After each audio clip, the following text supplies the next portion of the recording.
Dəstəmaza aid bir hədis oxuyum, gərək bu hədisdən sonra heç kim bacardığı qədər əlbəttə dəstəmazsız gəzməsin.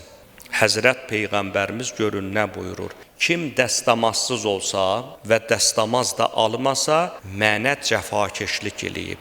Cəfa vəfanın əksidir. Elə bir Peyğəmbər salavatullaha söz verib, onu aldatmısan.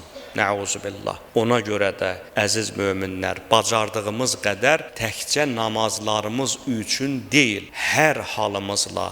İmam Cəfər-i Sadiq əleyhissalam buyurur ki, hər kəs yatağına girərkən dəstəmaz ala və Əl-Hakumut Təkasur surəsini oxusa, qəbr əzabından amandadır.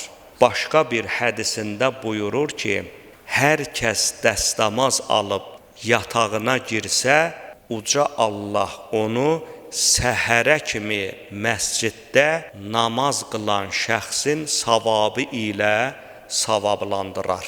Ona görə də indiki şəraitdə hamının evində su, krant və s.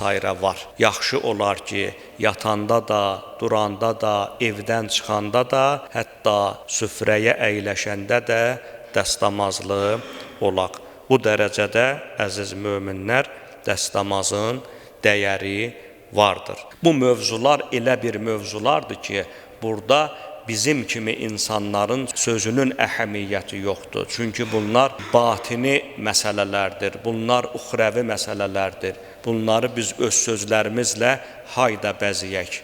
Mən ona görə daha çox xütbələrdə hədislərə üstünlük verirəm ki, biləsiniz ki, bizim burada dediklərimiz məhz məsumlarımızın mübarək kəlamlarıdır.